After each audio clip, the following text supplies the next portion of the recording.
Welcome back, guys, and today we're looking at our goals for 2022 and we're trying to set some goals to make sure we're achieving and we're keeping growing, we're progressing as teachers, we're keeping on going, and we're making sure that we are having the best time possible. So we're going to look ahead to 2022 and just see what type of things we are going to try and achieve in this year. I'm going to talk a bit about what I'm going to be looking to achieve, have a quick look back at 2021 and kind of what a year that was. And my word, after 2020, we thought it could only get better, and it kind of, there were some good bits, but there were also some very much low points as well throughout 2021. So we're going to leave that in the past and we're going to get it into 2022 and we're going to look forwards. So we're going to get into this video, and hopefully once we've set some goals, looked ahead at the next year, you guys can be ready. As always, guys, please, if you've got anything to add to this video, just chuck some comments down below. It always helps me out. It helps people out. I love reading the comments and replying to them and getting some new ideas for my teaching. I've seen lots of other people having different discussions about things in the comments. So as always, if you've got anything to add to this video, please get it down below in the comment section. It can be a really useful resource for all different teachers, especially trainee teachers who are getting ready to get into teaching. As always, it's so good to hear about your journeys and how it's going in there. So do keep in touch and keep on letting me know how you guys are getting on. And as always, liking and subscribing to this channel and these videos helps the channel out a lot, helps me to reach all those new trainee teachers that are coming in every single year that need that little bit of support, and hopefully I can give them a bit and I can also learn from them too. So thank you very much for doing that. So anyway, let's get into this and let's look ahead to 2022. My number one goal for 2022 is to get my teeth into this new curriculum we've started. So my school uses the Cornerstones curriculum, and we've used that for a good few years now, and I've got quite comfortable with it. I quite understand kind of what we're doing. But this year, from January, we've moved into the Cornerstones Pro curriculum, it's called. And so my topics this year have changed. Now, I have changed topics before, going from year 4 into year 5, but this is the first time I've had topics change midway through the year. So we hadn't got any planning done for it, so I've not wasted any time planning, which is great, but I have had to get my teeth into this new curriculum. So my first one is called Sow, Grow and Farm. So if any of you guys that do Cornerstones and have any useful tips for me for that topic, it's all about farming and agriculture and land use and plant life cycles, that kind of thing. Get those down in the comments below, because please, they'd help me out loads. And I will at some point show you the types of things that I've done for this topic on this channel. So do obviously keep watching out for those videos if that's something that interests you. But yeah, I need to get my teeth into this curriculum because it's not something I've done before. It's also not something that is massively interesting to me, which I find really hard, therefore, to teach. And I have to think of new ways, because the topic I did previously in January was space. And that was a great topic. I love space. I'm a bit of a nerd about space and planet facts and that kind of thing. So I loved it. And the science bits were really interesting. This time, talking about land use and plants, it's not quite so appealing to me, but I obviously need to make it still appealing to the kids. And I think we've started, and it's going all right. We've had a good start. We've got some interesting ideas going forward. There's some interesting clips to watch, that kind of thing, to get them hooked into it. But we definitely need to go, right, all right, how are we going to make this really appealing, really interesting, and really exciting for the children? So hopefully that's going to go well this term, and at the end of the term I'll be able to look back on how it's gone, and I'll probably talk to you guys about how it's gone if that's something you want to see, and we will kind of hopefully have some good ideas on how to improve it for next year, because I'm sure there'll be things that I make mistakes on.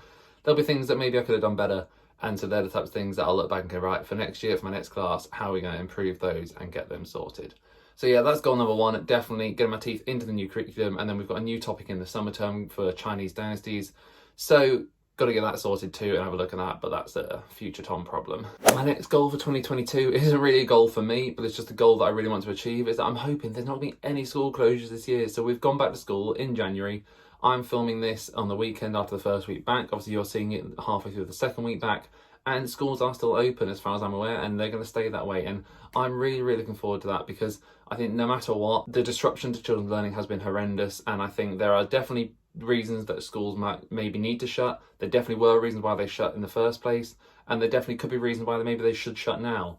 But if they don't, it will be brilliant for the kids' education. They'll get a smooth ride through the school year. And I'm not saying they shouldn't shut. I'm not saying they should shut. So please don't accuse me of anything.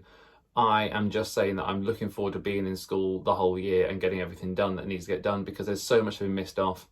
And this kind of runs into my other goal as well about the catch-up work, is that I'm really focusing on making sure all the children by the end of the year, if we do have a smooth ride through the school year and everyone is in school the whole time, that they can get to where they should be by the end of the year, because there's so much catch-up work that needs to get done. There's so many interventions. There's so much focus on making sure children's abilities are where they should have been had they not missed any school.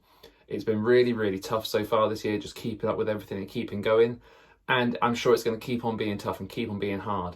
But by the end of the year, hopefully that will show good dividends, and we will be able to say, look, these children made amazing progress because of the time they spent in school. So fingers crossed that schools won't need to shut, and if they do need to shut, then fingers crossed whatever we do online learning or that kind of thing will go well. But I'm looking forward to a full year being in school in 2022 and not having to go onto Zoom and do any home learning, because it's just not the same. And quite frankly, I didn't really enjoy it. It went all right when we had to do it, and it served its purpose, but nothing compares to being in the classroom with the children. So I'm looking forward to doing that this year. My next personal target is one that I've been working on for a few years now, but the way my school is looking at writing has changed. And so I think this is a real year for me to make progress. I can already see myself doing that, which is really, really good. So I want to make sure I'm making progress in the way I teach and assess writing, because this has always been something where I've been okay at it, and I've had lots of help, lots of support from my school, which has been brilliant.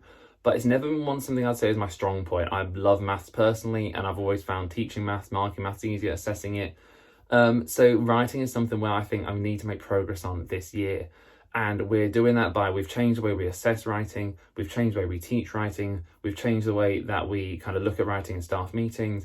And I'm already seeing myself making progress from being able to just look at a children's piece of work, kind of understand where that is ability-wise and what kind of level you put that work at. I can already see myself making improvements there. And I'm also making good improvements on my knowledge of the curriculum. Obviously, moving up to year 5, the curriculum changed last year. And so it was a year where I had to get used to the new curriculum and the new types of grammar that were needed. Now in my second year in year 5, I'm feeling more confident in that. So it's definitely a target that I've started to make good progress on already. I'm just looking forward to progressing even further and making sure I'm really, really confident by the end of the year. We've got a long time ahead yet, all the way till July by the end of the year. So I've got a good time to make progress on this target. I'm going to be doing it by making sure I'm continuing asking for help, because as always, and I say this to so many people that ask me questions, the first thing to do is always to ask for help. Because if you don't ask for help, people don't know that you need it. They don't know what support to give you. They don't know how to give it to you.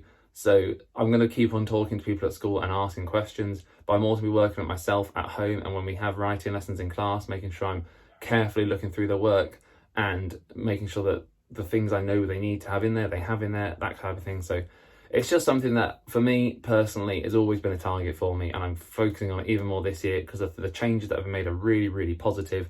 I'm really looking forward to them. So hopefully we can keep on going with that in mind. My final target for this school year is that I really want to make sure I'm focusing on all the learners in my classroom.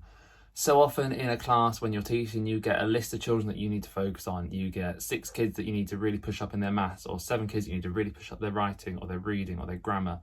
And you get this list of kids and they're the ones you need to focus on. And the others, obviously you're still teaching them. I'm not saying you're not focused on them all, but you have these focus children, and actually I want to broaden my horizons this year. I want to make sure every single child, I know them as an individual learner, and I know what they need to be pushed on, because it happens too much that maybe someone might fall through the gaps, maybe someone might get missed, and it's just not something that I want in my classroom. I want to know every single child. They might, there might be that 20 of them need pushing on their maths. There might be only 2 of them need pushing in their writing.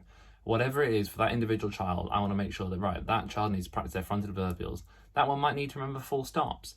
That one might need to practice their paragraph writing.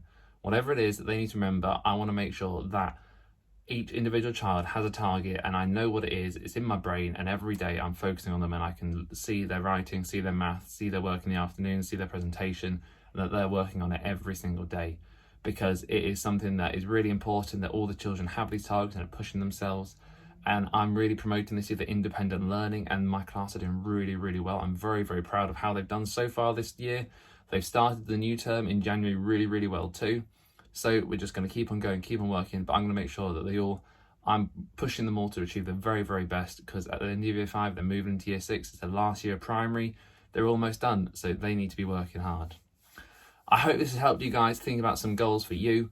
And if you haven't, then set some goals. What do you want to achieve this year? Not this academic year, but by 2023, what do you want to have done in your life? Also, think about outside of school. What type of things you want to get done outside of school? So right now we're renovating our shed. It's something I wanted to do for ages, and I thought, you know what, new year, let's just get it done. So we started just before the holidays finish. I'm hopefully going to finish it today, this weekend. So it's just a goal that, I set at the start of the year. I thought, why not? Let's get it done, and I'm doing it.